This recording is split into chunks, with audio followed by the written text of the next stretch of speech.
नमस्कार। मैं GRS news के लिए गिरीश सिकरवार। आज के इस ब्लॉग में मैं बात करूंगा एनडीए या यूं कह लीजिए कि डबल इंजन सरकार की उन कमियों की जिसको लेकर सवाल पूछे जाने पर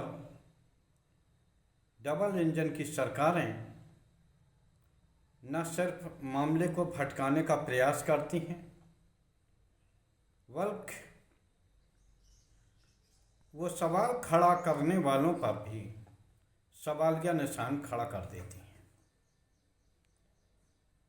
आज का ब्लॉग मैं बिहार की एक ऐसी घटना को लेकर शुरू करने वाला हूं जिसको लेकर न सिर्फ नीतीश कुमार की सरकार बल्कि उनका सुशासन युग भी कटघरे में खड़ा हो गया। बीती रात नवादा में लगभग 1 सैकड़ा की हथियारबंद भीड़ ने फायरिंग की, बल्कि 80 घरों को जलाकर राख भी कर दिया,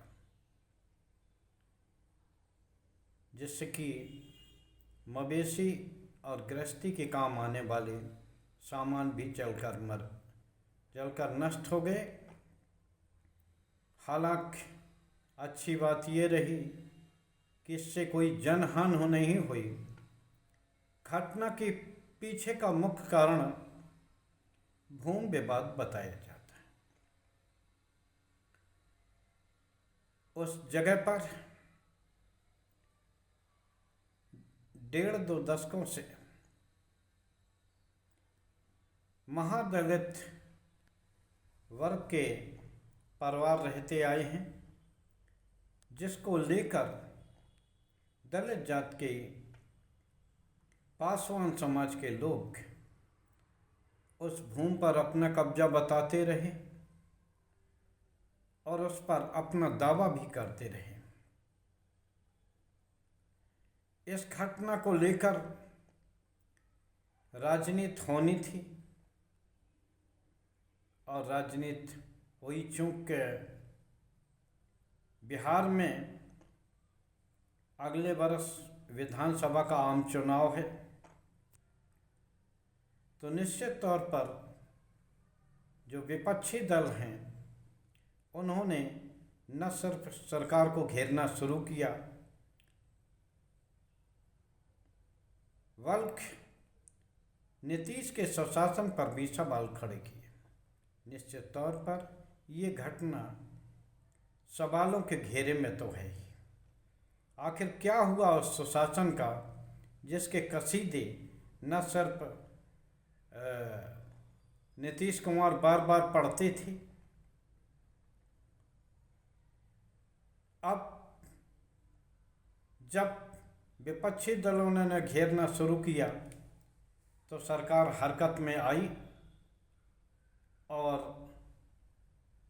जिस प्रकार से उन्होंने घटना में एक जात विशेष का लिप्तता का उल्लेख किया, उसकी तो सिर्फ आलोचना की जानी चाहिए। निश्चित तौर पर ये घटना हुई है, ये भर्त्सना युग है और इस घटना में जो भी शामिल है, चाहे वह किसी भी जात का हो, किसी भी धर्म का हो, उसके खिलाफ निश्चित तौर पर कड़ी कार्रवाई की ही जानी चाहिए। लेकिन केंद्रीय मंत्री जीतन राम मांझी द्वारा इस घटना में यौदा जात की लोगों का उल्लेख कर ये जताने का प्रयास किया गया है कि निश्चित तौर पर इसमें एक तरह से उन्होंने राजद को कटघरे में खड़ा करने का प्रयास किया। आप सभी लोगों को याद होगा कि लखनऊ में भी एक घटना घटी थी बरसात में भरे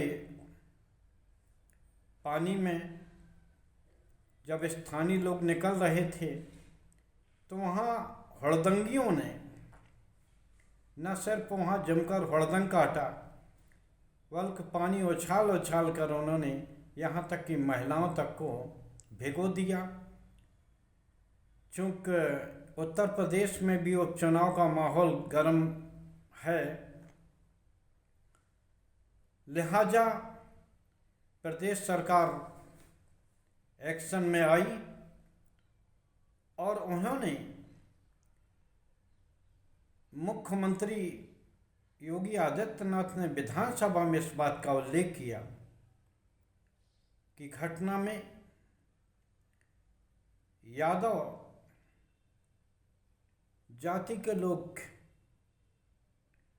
शामिल थे बाकायदा, और एक मुस्लिम का भी उन्होंने उल्लेख किया।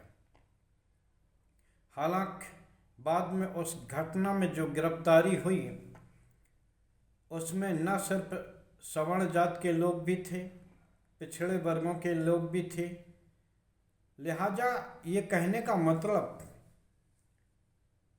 कि चूँकि कानून व्यवस्था को लेकर समाजवादी पार्टी और अन्य विपक्षी दलों ने सरकार को घेरा था, लिहाजा उन्होंने यादव और मुस्लिम जात पर सवाल खड़ा करके इसका रुख समाजवादी पार्टी की ओर मोड़ने का प्रयास किया। वही प्रयास नवादा में किया जा रहा है। निश्चित तौर पर घटना दुखद है और भर्त्सना योग्य है, इसका बार बार उल्लेख मैं आपसे कर रहा हूँ। लेकिन जिस तरह से केंद्रीय मंत्री जीतन राम मांझी ने ये उल्लेख किया कि इस घटना में जो गिरफ्तारियां हुई उसमें 12 यादव जात के लोग हैं और उन्हीं ने ये घटना कराई है, तो इस बात की तो आलोचना ही की जानी चाहिए। मैं ये नहीं कहता हूँ कि उसमें कौन शामिल है, लेकिन जिसे पुलिस ने मुख्य साजिशकर्ता, मुख्य अपराधी बताया है, वो सेवानिवृत्त पुलिसकर्मी रह चुका है। नंदू पासवान उनका नाम है, यानी कि वो भी अनुसूचित जात वर्ग से ताल्लुक़ रखता है और भूमि विवाद को लेकर ये घटना हुई है, क्योंकि 4 डेसिमल भूमि पर नंदू पासवान अपनी दावेदारी करता रहा। खैर, 28 लोगों के नाम पुलिस ने नाम दर्ज रिपोर्ट की है, लेकिन प्रत्यक्षदर्शियों के अनुसार घटना में लगभग 1 सैकड़ा लोग शामिल थे। लेकिन जो रिपोर्ट दर्ज कराई है नाम दर्ज, वो 28 लोगों का है, जिसमें कि 15 लोगों की गिरफ्तारी अभी तक हो चुकी है, जिसमें मुख्य साजिशकर्ता, मुख्य अपराधी नंदू पासवान और गिरफ्तार हो चुके हैं। और लोगों की गिरफ्तारी के संबंध मैंने बताया ही कि जैसा ही केंद्रीय मंत्री ने बताया कि उसमें 12 यादव जात के लोग। निश्चित तौर पर इसका पलटवार होना था। राजद के राष्ट्रीय अध्यक्ष लालू प्रसाद यादव ने पलटवार किया। उन्होंने कहा कि कानून व्यवस्था सरकार का विषय है और जब वे कानून व्यवस्था संभाल नहीं पा रहे हैं तो एक जात को टारगेट बना के उस घटना को भटकाने का प्रयास किया जा रहा है।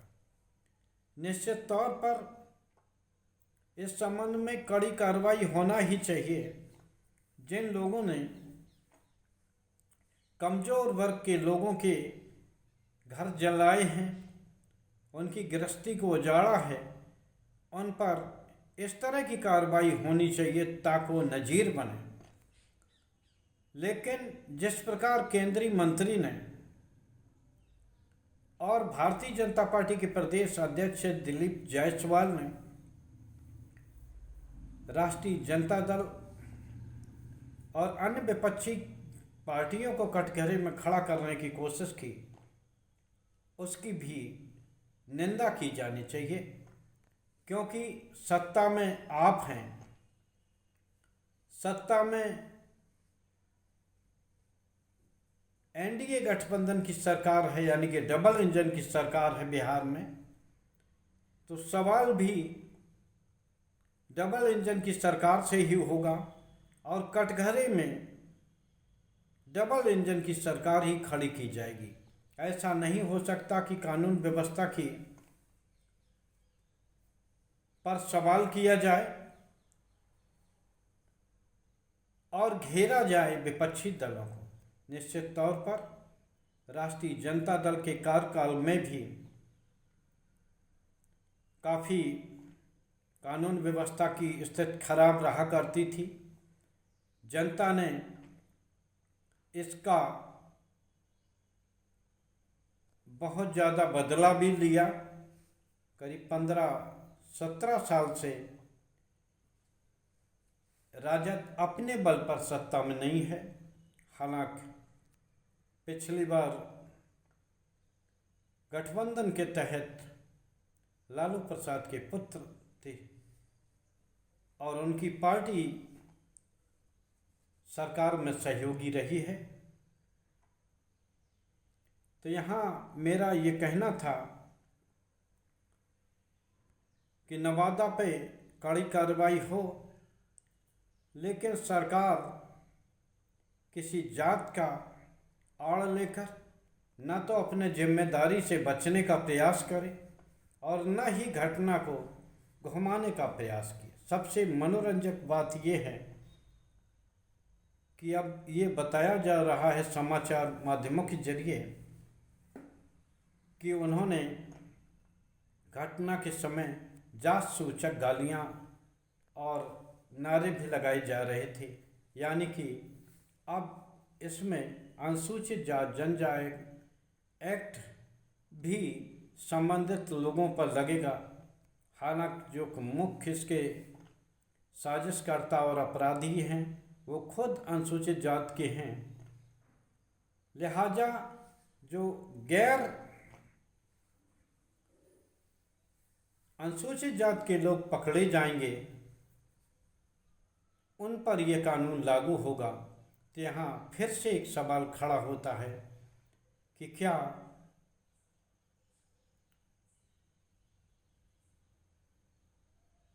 महादलित जात के लोगों को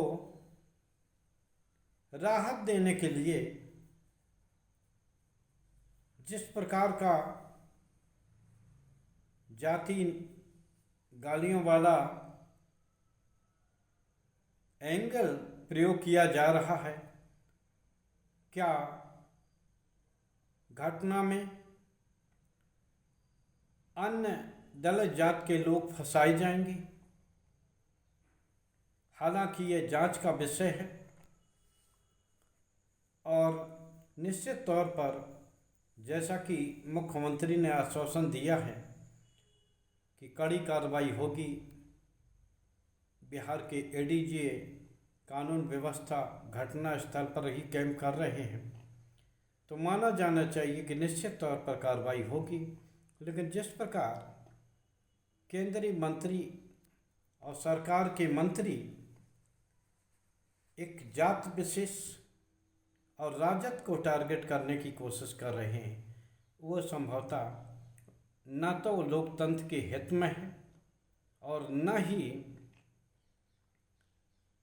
वो सुशासन पर सवाल खड़ा करने से बचाने के लिए प्रयोग किया जाना चाहिए।